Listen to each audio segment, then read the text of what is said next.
an Alabama candidate for the U.S. Senate, is strongly denying allegations that he sexually abused a 14-year-old girl. Roy Moore, a Republican firebrand, said claims that he preyed on a teenager while he was a 32-year-old prosecutor were completely false. Lee Korfman and 3 other women say Mr. Moore made sexual advances on them when they were between the ages of 14 and 18, The Washington Post reports. The top Senate Republican said Mr. Moore must step aside if the claims are true.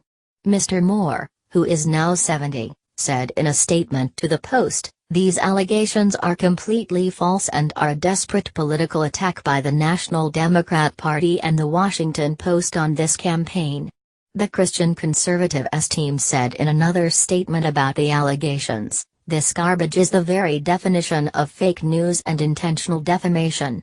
Judge Roy Moore has endured the most outlandish attacks on any candidate in the modern political arena, but this story in today's Washington Post alleging sexual impropriety takes the cake, its statement added. The statement pointed to father of 4 Mr. Moore's nearly 33-year marriage, and the fact that he has previously been a candidate in several elections, to argue that if any of these allegations were true, they would have been made public long before now.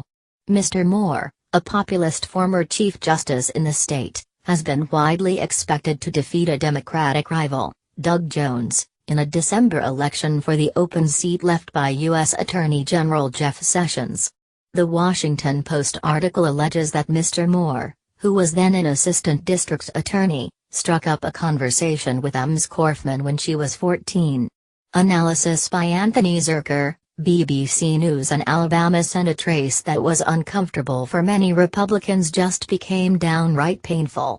Roy Moore was never the choice of the party's leadership. Senate Majority Leader Mitch McConnell and others talked President Donald Trump into supporting the incumbent, Senator Luther Strange, but they grudgingly fell in line behind the controversial former judge. Now they are on the verge of falling off a political cliff and losing a safe seat in the closely divided U.S. Senate. The problem for Republicans is, by law, it is too late to take Mr. Moore's name off the ballot even if he decides to quit the race, which, given his history of bucking authority, judicial and otherwise, is no sure bet. A conservative could try a write-in campaign, but those are notoriously difficult to pull off even when there's more than a month until Election Day. Polls had already shown a close race between the Republican and Democrat Doug Jones, in part because Mr. Moore, who rails against Muslims and homosexuals, has alienated many moderate conservatives in the state. The 12th of December vote could be a good test of whether there is ever a scenario in which deep red Alabama could elect a Democrat to statewide office. She told the newspaper she had been sitting with her mother on a park bench outside a courthouse in Etowah County, Alabama, ahead of a 1979 child custody hearing in her parents' divorce case. He said, "Oh, you don't want her to go in there and hear all that. I'll stay out here with her," the accuser's mother, Nancy Wells, claims. "I thought, how nice for him to want to take care of my little girl," she told the Post.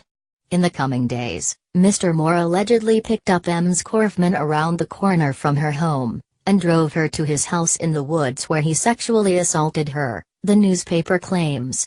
The age of consent in Alabama is 16. Ms. Korfman, who says she has voted for Republicans in the past 3 presidential elections, has never filed a complaint to police. Reacting to the report, Senate Majority Leader Mitch McConnell told reporters if these allegations are true, he must step aside. A number of other Republican senators swiftly echoed that sentiment, with some, including Arizona's John McCain, calling unequivocally on Mr. Moore to withdraw from the race. There were also calls for Mr. Moore's defeated primary opponent, Luther Strange, to mount a so-called write-in challenge as an independent candidate to him in next month's election. 3 other women contacted by the Post said that they were approached by Mr. Moore decades ago when they were aged between 16 and 18. The women, who the paper says do not know each other and were reluctant to speak out, alleged that Mr. Moore had taken them out on dates and kissed them. One of the accusers said she was a 14-year-old working as Santa's helper at a shopping center when Mr. Moore targeted her. Mr. Moore lost his position as the state's top judge twice. The first time, he had flouted a court order to remove a Ten Commandments monument from the courthouse. When the people of Alabama elected him to the court again, he was suspended a second time for defying the U.S. Supreme Court's 2015 ruling legalizing gay marriage. Alabama's state auditor Jim Ziegler came under fire for his remarks defending Mr. Moore. He was quoted on Thursday as saying that even if the Washington Post report were true, it's much ado about very little. Mr. Ziegler told the Washington Times newspaper, "Also take Joseph and Mary. Mary was a teenager and Joseph was an adult carpenter. They became parents of Jesus. There's just nothing immoral or illegal here. Maybe just a little bit unusual."